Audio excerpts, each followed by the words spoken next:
Welcome to Three Takes. I'm Ishana. I'm Minali. I'm Mona. Three women. Three generations. One family, unpacking the questions we all ask.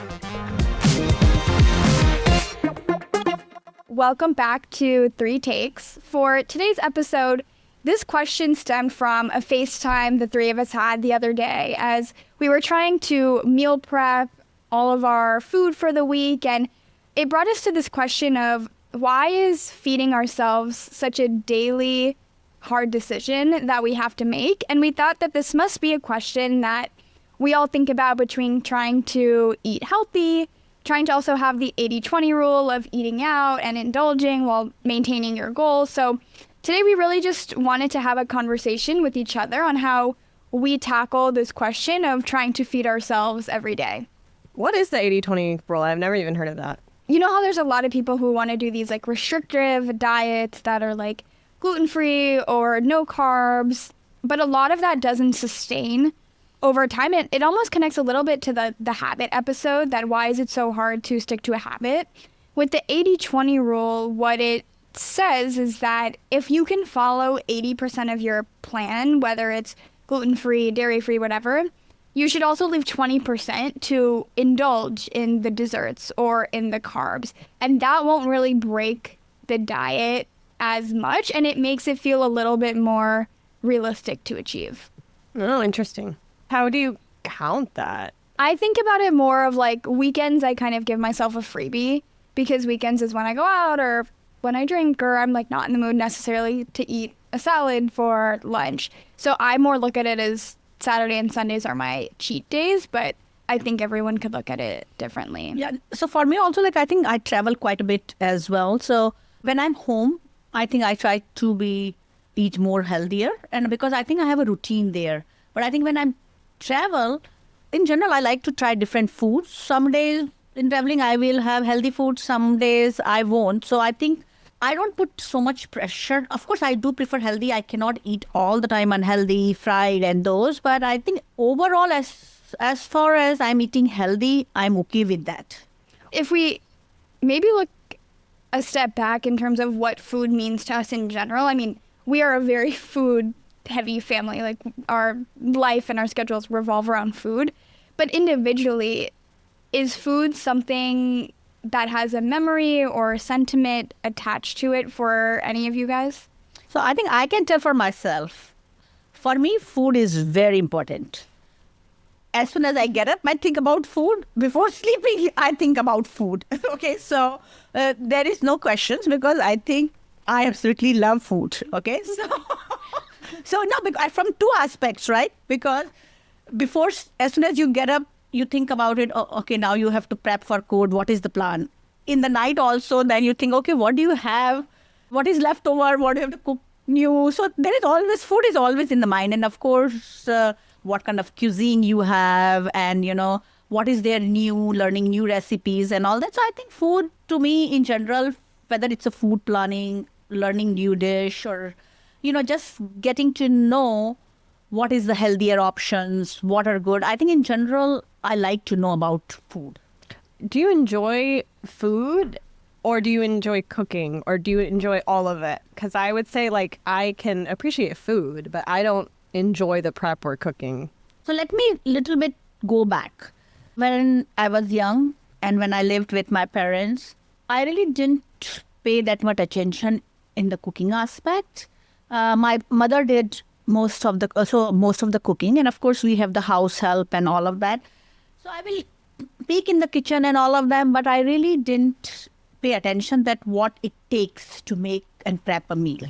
Okay, but I always enjoyed the food. When it came, I enjoyed the flavor. I was curious how it was made, but I never became a participant in making in that till the responsibility came on me to take care of my own and my family. Initially, that was a chore for me. I said, my gosh, cooking is a lot of work. Like, cutting, chopping, cleaning, it takes and shopping for that. It added a lot on my work. And at that time, you had moved to the U.S., right? So if I remember this correctly, you didn't really have your license and you had one car and that was something you had to manage between going to work or Papa driving you, also figuring out what to cook. I know paneer was something that wasn't easily accessible here, and you tried using tofu, and that was like a huge disaster. Whereas now it's very easy for us we could just Instacart groceries. So a lot of that was also part of the difficulty, right? Absolutely. So for me, I always like good food. I enjoy different cuisine and variety. Our family is in general foodie. And we live with our grandparents. Like we all live together in one house. So my grandfather has a BP and diabetes. So we were very careful with the fried stuff. We were very careful with putting too much salt. So I always grew up eating less fried and all of that. We have a very controlled diet, and typically it's Indian food we eat, and mostly we ate at home. And, eating out in the restaurant and all that was really nice celebration when we will go out. So mainly it was important to sit with grandparents, eating homemade food and all of them. And my mom really take care of the kitchen with the helpers. So that's how it worked when I was growing up. But when I got married and when I came to US, I realized that cooking is just one aspect of it. What it takes to bring on the table and afterwards is a lot of work. I think I enjoyed the cooking part of it, but pre and post was meaning like washing dishes, gathering groceries. The gathering groceries, thinking what ingredients will go in which dish, and then chopping. Then because of that, cooking also become a chore. So everything to me looked like such a big chore. And then, of course, I had kids and everything. So I think it was not fun initially. Dada, what about you? What's your perspective with food and cooking, meal prepping? Food, I would say, sort of pre-motherhood was just kind of a matter of convenience. Like whatever I could find or whatever was like easy for takeout or like whatever I could cook quickly. I didn't cook that often. So I would definitely say our ratio of like going out, getting takeout was a lot more before we had kids. And now we're more homebodies because we have, the kids are so young still, like 3 months.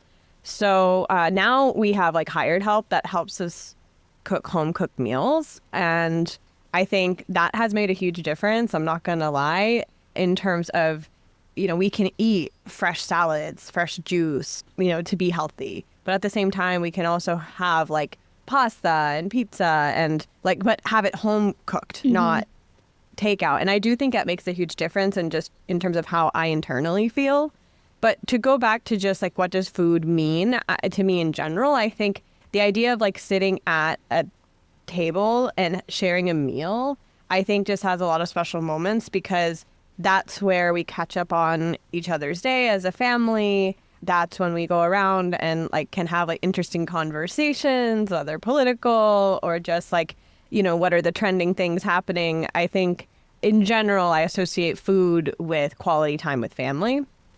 So in general, I have a very positive relationship with food, but I think the added challenge that I have now is I also try to be very intentional and conscious of like, okay, like how much carb is in the food that I'm having every day. Like as a vegetarian, am I getting protein? That was something I had to be very conscious about during my pregnancy. So with twins, they said like the daily recommended protein content was 100 grams of protein a day, which is just a ton. And so I had to add like protein shakes and protein bars and like all this stuff to my diet and like eggs and all this stuff.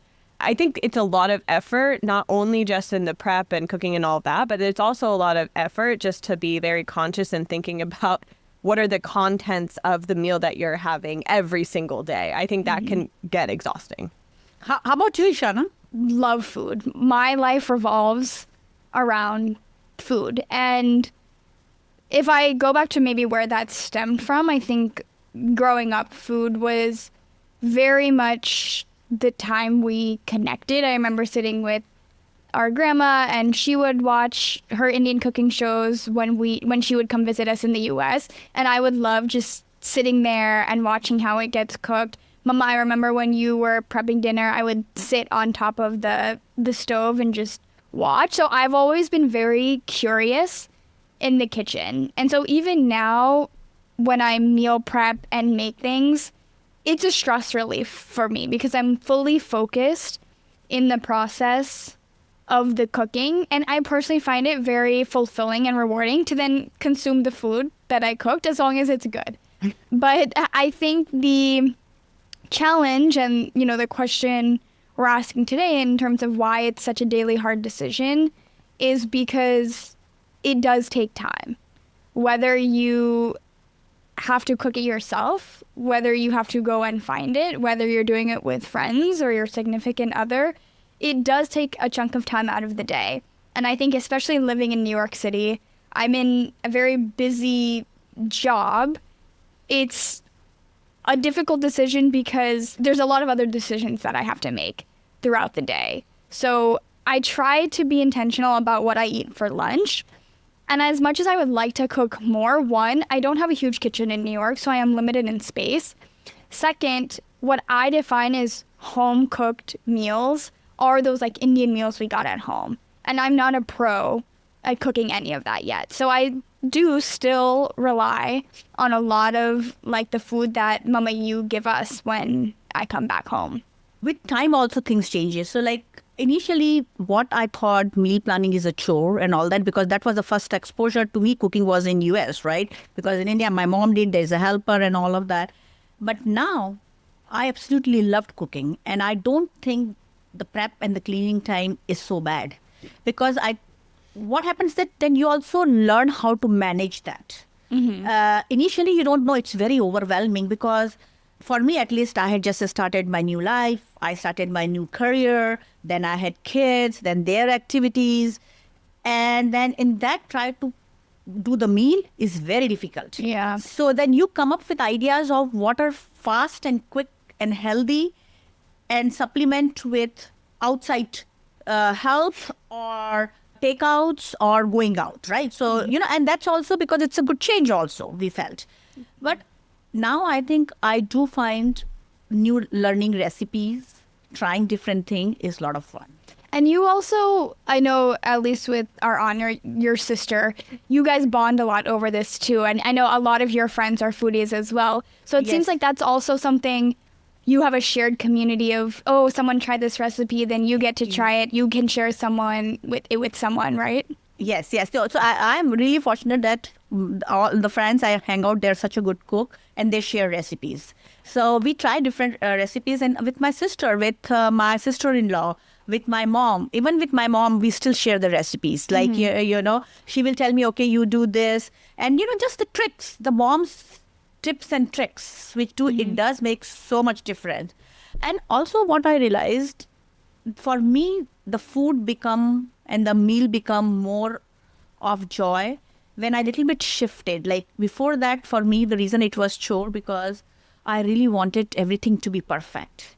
But then I realized that food as connection instead of making a perfect food. I realized that it is important that rather than making a perfect and elaborated meals, what is important is that I can sit as a family together and we do a bonding. It means I used to get up early. So you guys know that I get up, like when you guys were young, I will get up at 4 a.m. and finish off the cooking.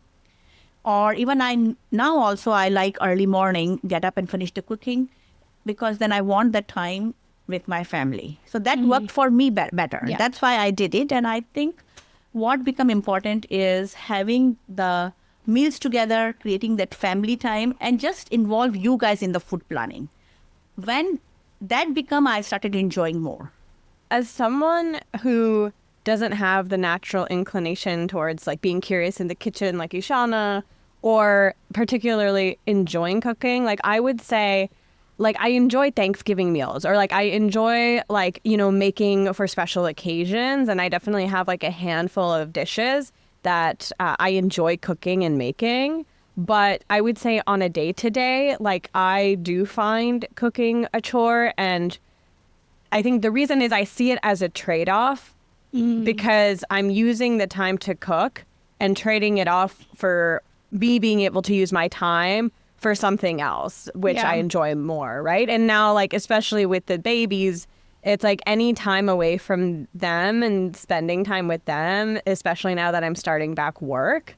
I think for me, it's like, okay, I don't think that trade-off seems worth it if I can just outsource that work of cooking, and it's probably better than what I would ever make. You know? I mean, I think that's a very good point, and I think it goes back to, again, the busier we get, it's a decision that you have to make between other things you could do, like work out, like have time with your family, etc. So I do think the reason this question exists today is because everyone likes food, but how we look at it, making it ourselves versus outsourcing it, can vary person by person. And something that you mentioned in this fact is that you are going back to work. So you're not going to have the luxury of, being right next to your kitchen, whether you're making it or someone else is making it. Have you thought about how meal prepping is going to look? Are you going to try to plan ahead for the week? Are you still going to try to outsource? Because, Mama, I know you were saying, like, you would wake up at 4 or 5 a.m. and try to make all of our meals. What is your strategy, if you've thought of anything for that? I think while the babies still have night feeds, I don't think I have the capability to be able to make meals myself. Until the babies and I can get a full night's rest and sleep, I think I'm kind of limited in terms of what all I can do during the day between taking care of them and work. I really don't think there's too much I can do in between. And of course, there's other household work too that needs to get done, right? Like laundry, cleaning, all the things. So I haven't thought about long term, but I think at least until there's night feeds, I'm still going to be outsourcing the cooking and have hired help to do that, fortunately. I think once I have more time to sleep and possibly more time during the day, like when the babies can entertain themselves and play with each other and not need me, I think that's probably when I can step in and do more cooking.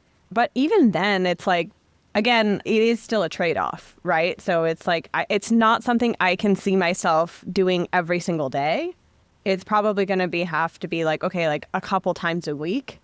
This is what I'm cooking. It's the 80-20 rule. Yeah. Yeah, maybe it's 80% I can make and 20% I can outsource type of thing. But also, I don't think so. I think, Minali, you said maybe unfortunately you have to use, but I don't think so. It's unfortunately. I think that's that option you pick. I know that if you didn't have a family or nobody, you will do all day reading. You will read the books, right? So for you, rather than cooking as a stress relief, if you can outsource, you can probably read a book. So it's the trade-offs. So it's a trade-off. So for me also, although I have got up at 4 a.m. and stuff like that for most when you guys were young and did the cooking, but I also hired help. I hired help. There was a time when you guys were a little bit even older. You guys were young. I didn't have help. But when you become older, I also had a help, who will cook once or twice a week and help. It was not for a long time, but it was for a shorter time. But I needed that break. I needed that. And I felt like eating home food cooked that time. So I did that. But now I'm back to mostly I'm cooking. And then, of course, I also know that for the meal planning, I cannot eat every single day also at home. Or I cannot every single day eat Indian food or just Mexican or just Italian food or just salads. I need variety. Although my to-go, I like my regular, dal and chapatis or vegetables, but I do have to have variety also. But variety isn't necessary, right? You can have a very simplistic diet, simple meals that are probably very achievable to just cook. Yes. Just for example, if I feel like eating, I will just have a minestrone soup, right? And salad, because I don't want to eat maybe rice and chapati and vegetables that day. So what I'm saying is that, or I want to eat Mexican, so what I'm saying, it doesn't have to be. We can tell you're a foodie. Yeah, we are foodie. Yeah, yes. You can eat anything. This is maybe another subject within this topic. A lot of what we've been talking about is us doing the cooking. What do you think the role is of all of us have significant others, right? Do you think when we are talking about this meal planning as a daily decision, are we talking more about our independent decision of eating? Is it prepping for the family? Is it prepping for the kids? What role do other family members play in terms of helping out with this question? I mean, I can speak for Rahul. He definitely has times where he has preferences of what he wants to eat. And he does have also dishes that he cooks and can do it much better than me. So like there are times where he's just like in the mood of, okay, like I want to make chole or rajma, and then he'll do it. And he makes really good rice too. So like he will do that occasionally. That was pre-babies though. I think post-babies, neither him nor I have had the time or energy to cook. We will talk about, okay, like what do we want to have for the week? You know, what kind of things do we need to get from the groceries? He'll help with the groceries and like getting those. And I think that's also a part of Totally. meal prepping, right? Or meal planning. I agree that it's like a dual effort because what Mama was talking about earlier, right? Meal planning and eating is beyond just the cooking itself. There's the pre, during, and post. And both me and my fiance are big foodies, and we both find a lot of joy in the kitchen. And sometimes what we've found that also alleviates a lot of the other tasks that we both have to do is if I'm the one that heats up all of our food, then he'll do the dishes. And I have found that sometimes this question of why is it such a hard decision feels a little bit lighter when we both split up the tasks. Yeah, that's a good point. Rahul does that too. He mostly does the dishes. So Manoj knows cooking. Manoj is a quite independent person. He can really literally do how he makes and the mess he creates. That's a different thing, but he can do it. So initially when we got married, I think he helped a lot more in cooking, but gradually it got decreased and the cooking part came more on me.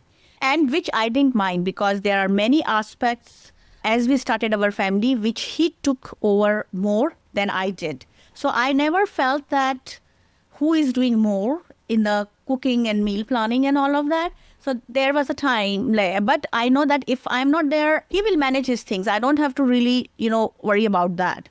But now when he has more time, he helps with the dishes. He will, recipes we discuss, and he likes to grill. He will make fish. He doesn't like to cook dal, sabji, like those kind of thing, but he will do grilling. He will do all the egg dishes. He will do fish. So he does things like that. He's a perfect assembly on the dishwasher. I cannot do that well. I think another aspect of this too is I think the responsibility of meal planning in general increases as you build your family. So like it's very different to prep for the week when I was single. And then when I got married, it was more of a joint effort. But for some reason, I still feel like it was harder. And then, now that there's 4 of us and you're dealing with like 2 babies. So I would say like I didn't realize how like majority of time being a mom is just thinking about the baby's next feed and meal. And it's like, there's the whole topic of like breast milk versus formula and like pumping around the clock and even like the next step thinking about them would be like thinking about like solids and okay, well you'd want to give them like organic food and limit There's preservatives. There's a whole movement on that. Yeah, and it's like I think it's a lot, and I mean you can speak to this. Were you very intentional about like how much greens you gave us or like how much organic food we needed to have? Like I feel like that's just another decision that a lot of millennial moms and younger are having to make now. Yeah, I think you're absolutely right. Because when I was a kid, our mom did the breast milk and all of that. But when we started eating solid, I'm talking from that stage. Whether it was my grandfather, grandmother, my mom, dad, my brother, sister, we all ate the same food. It was never for Mona, it will be special food. She like less spicy. She can't tolerate this. Everybody has to tolerate everything what is on the table. Yeah. So basically it's a family meal. We ate as a family, everybody, it was the same thing cooked for us, right? So that's how it was. And when I had my family, I think a lot of people say that, they didn't introduce their kid spices. I cooked one simple food. I did not. I had the same spice level for all of you. That's why you handle what we can eat. But now you guys have another layer of pressure is all those things you have to do. So there is a little bit more pressure because we just did a one kind of meal for everyone unless we found out the kids are allergic to it. Mama, correct me if I'm wrong, but in India, I know schools provide really good meals for like all of their students as well. And here in the US, things are changing, but it's a huge systemic problem of a lot of the food that we get, I remember like Pop-Tarts was what I would have like for breakfast sometimes, or like they would have ice cream for lunch and smiley fries and all of these things. Now there's a lot of movement for things to get healthier, but I do think there's a lot of like separation between what kids eat and what parents eat. And I think that's like not necessarily something that needs to be. We just like put it on ourselves. So, Ishana, I think there is definitely food is very different. Of course, in the cafeteria, when we were growing up, our lunch food was very tasteful. Like here, the green beans. I remember coming to a cafeteria and eating that green beans like for 4 days. The taste did not go. No, Ishana, after that for 1 year, I didn't eat green beans. And I'm telling you, believe me, that the cafeteria food, it's not pleasant for parents to come and eat with kids. That's not my kids eating that. Yeah, but that's why, remember, parents trick kids. No, I'm going to bring Taco Bell. I'm going to bring those Chick-fil-A and stuff like that. Yeah. I wouldn't say I was like intolerant to foods, but I was a little bit of a picky eater of like, I remember for breakfast, I wanted a huge blueberry pancake. With everyday blueberry pancake with the syrup. I would have a huge blueberry pancake, then like butter pasta in the thermos. Mm-hmm. Oh, yeah. And the thermos, the thermos is smelly, but it's still smell of that butter pasta. No, but what I'm saying is like, I think going back to Dada's point on once you have kids, like you're thinking mainly about their food. And Mama, I remember you would wake up, you would make lunch for like Papa's lunchbox. You would make Dada's lunch, and I remember she didn't like crust on her peanut butter sandwich. And then I wanted butter pasta. So you kind of were catering to each individual as opposed to like the family meal. Yes. You also realize the cafeteria food is not good. So there's a thermos. I will put pasta and cheese on it, and you will have things in that blue lunchbox. And then I think there's another layer now, though. I think like in addition to catering to the picky eaters and all that, I think now there's like this whole movement of, well, making sure that your kids get a healthy, balanced diet, this percentage of greens, like this percentage of like plant-based diet. Like, you know, I do think there's like another added layer to meal prepping. Yeah, so I remember, I think we did not know that much at that time. So like that Fruit Loops cereal, like you guys will love because it's colorful. Now I think parents won't give because it is full of sugar. But I was ignored about it. Like the ultra-processed foods, right? Ultra-processed foods. But I will take you and let you guys, like a 4-year-old kid making the decision what they like. But see, I should, as a mother, I should not let you pick any cereal. But you guys will look. But you can. I think why can't you? But Mama, like I think. You also didn't restrain us. Like, you would give us lunch, and then we would also come home and eat family meals. Yes, we would have, like, ultra-processed cereal as our dessert. Or, like, I remember Gushers, Fruit Loops. Like, I would have the Juicy Juices. Like, we weren't restricted But in those it goes back to that 80-20 rule of, like, if my mother was only giving me broccoli chips, like, I'm going to go buy Pop-Tarts in the cafeteria. No, so, but there must be something about cereal because my father always asked, you are both girls, as soon as they are done with dinner, both are bringing the cereal bowls and eating cereals right after dinner. Well, because it's like, it tastes good because it's sugary. It's like a dessert. Yeah. Because you will watch TV and because my dad will say, here goes, they are getting up the cereal bowl and bringing the cereal, right? So that was... No, I think things are changing, and I think people are much more cautious of what we eat and like reading the back of food labels and trying to recognize the ingredients. I think there also has been a lot of technological advancements to make the process of cooking a lot easier, like the InstaPot, right? I think that's one of the greatest inventions of being able to cook a lot of food just in one device as opposed to having 6 different pots and pans that I'm cooking things in. So the convenience and the ease has progressed, but we still have to feed ourselves, and that is still the question. But even with like baby food, they actually have like baby puree processors now, where it's like you basically like put in avocado or you put in like fresh bananas or whatever, and they like it can mush it and like make it into a puree, as opposed to like, remember like our mom used to give us like that nasty ass Gerber, jar like jar things that are just like so nasty. yeah. Yeah. Oh my God. But like, I mean, but like sometimes I do feel like you kind of need to use it like for convenience too. Yeah, But so I admit that I think you guys are a lot more educated. I'm more aware of the healthy foods than I was ever before. So as I started that I grew up in eating certain way and all of that, but now I think I eat a lot more healthier. So if I have to go back to the diet how I grew up, I don't think so my body can handle or I will feel good.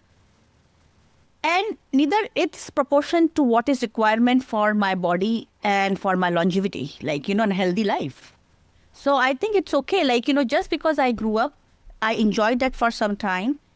But now, as I'm getting more aware, if I'm adopting a different lifestyle for my food, it's still okay. I have a question for you guys. Would love to get advice as, I enter a busy career, as I try to get married, trying to wedding plan, training for races, all of these things. you're also a traveling consultant too, not to forget. Yeah, I know that's also like a part of meal prep. Are there like certain hacks that you have found of how to like tackle this question and maybe make the daily decision of what to eat easier as you've gone through different life stages? So I think I look at a lot of InstaPot easy recipes. I think InstaPot is such a lifesaver. I also try to do, if I know my schedule, I eat a lot more fresh food because I do have an opportunity to do that. But I think for you guys, just take a look at things which can even freeze better. Like, it's rather than like, what is healthier, what is easy and quick, because you eat a lot of seafood and different, like what fish can be do grilled quickly, like, come up with the easy recipe, and for elaborate, you do only when you have time. I haven't done this, but as you're asking the question, Ishana, I'm really thinking about this as like, we can use AI to help us make these decisions. Like, why is it that like every Sunday I have to sit down and write all the groceries I need for like all the recipes I want to make, and I have to like decide like Monday, Tuesday, Wednesday, Thursday, Friday, like for 3 meals, like every single thing we need to eat? I think if you just input into ChatGPT the kind of foods you like and you want it healthy in a certain way, I'm sure it can just create a meal plan for you. That's such a good idea. And I think that also would help reduce waste, right? A lot of the times if I buy spinach, I'm like, shoot, I need to use all of this because organic spinach is not cheap, but I don't remember why I got it in the first place. I was just at the grocery store and I was like, oh, I think I'm going to need spinach. So I think it would serve a dual purpose of reducing waste, convenience. Yeah. Minali, you were just telling this morning when we were doing the grocery, shopping. And Ishana, that's why I couldn't call you. Remember, you said why you didn't call me. So, Minali, you were using some app, right? Instacart. No, I was using Instacart. Yeah, I think we did an episode on that one as well. One of that, right? But to make a list of things. It's an app called Paprika. You have to buy it, but it's really convenient because you can pull recipes online, import it into the app, and then the app like has a grocery list section. So all the ingredients you need for a specific recipe, you can just then import it to your grocery list. And then same thing, you can also manually input things as well. I think that's such a good tip because the meal planning is not just the cooking aspect, right? So it is there. So I think that's such a helpful tip which you told me this morning.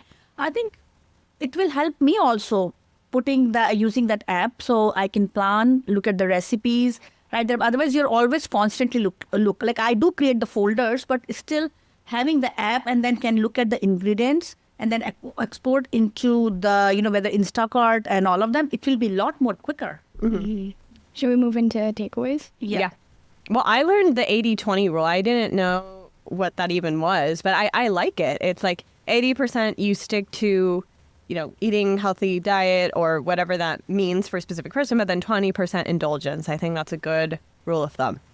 I think I learned that cooking and meal planning is a trade-off. So whether you like it or you don't, there's an opportunity cost there. And for some people, they would rather choose to do the meal planning, the prepping, and the aftercare, whereas some people would rather prioritize other things. And you can still be a foodie no matter what through those processes. And for me, there are a couple of things. One thing I learned is as you get more aware, you start knowing that for how much protein, how much carb, and then you do meal planning according to that.